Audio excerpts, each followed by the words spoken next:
తిరుచానూరు శ్రీ పద్మావతి అమ్మవారి కార్తీక బ్రహ్మోత్సవాలలో చివరి రోజైన డిసెంబర్ 6వ తేదీన జరగనున్న పంచమి తీర్థానికి అన్ని ఏర్పాట్లు పూర్తి చేసినట్లు టీటీడీ ఈవో శ్యామలారావు చెప్పారు. అలిపిరి నుంచి శ్రీవారి సార ఊరేగింపు మార్గాన్ని ఈవో టీటీడీ జేఈఓ వీరబ్రహ్మం, జిల్లా ఎస్పీ సుబ్బరాయుడు తదితర ఉన్నతాధికారులతో కలిసి బుధవారం పరిశీలించారు. ఈ సందర్భంగా ఈవో మాట్లాడుతూ పంచమి తీర్థం సందర్భంగా తిరుమల శ్రీవారి ఆలయం నుంచి సారె ఊరేగింపుగా అలిపిరి చేరుకుంటుందన్నారు.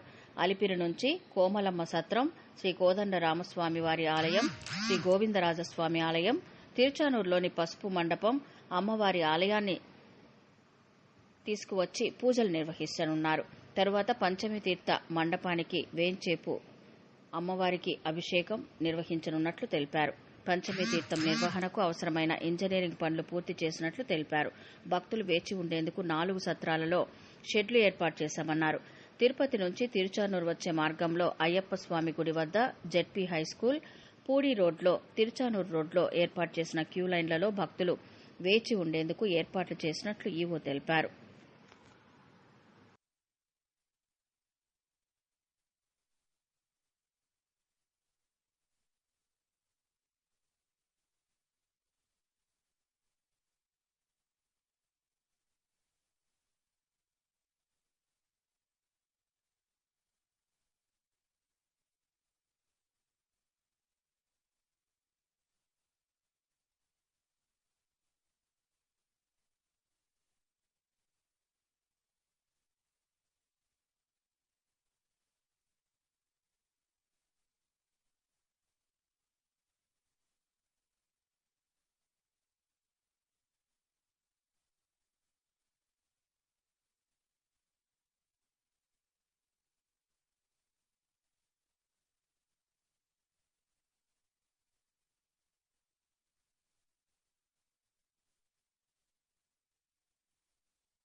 తొమ్మిదవ రోజు పంచమి తీర్థం ఉత్సవం నిర్వహించడం జరుగుతుంది.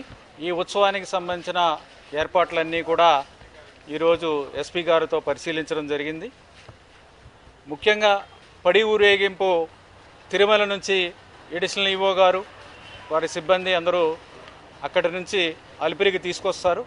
అలాగే అక్కడి నుంచి కోదండరామస్వామి ఆలయం, గోవిందరాజస్వామి ఆలయము, ఇవన్నీ ఆలయాలన్నీ కూడా అక్కడ పూజలు నిర్వహించి పసుపు మండపానికి తీసుకొచ్చి అక్కడి నుంచి మళ్ళీ పద్మావతి అమ్మవారి ఆలయం దగ్గర ప్రత్యేక పూజలు నిర్వహించిన తర్వాత పుష్కరిణి దగ్గర ఉన్న పంచమి తీర్థ మండపంలో అక్కడ అమ్మవారికి అభిషేకం చేయడం జరుగుతుంది.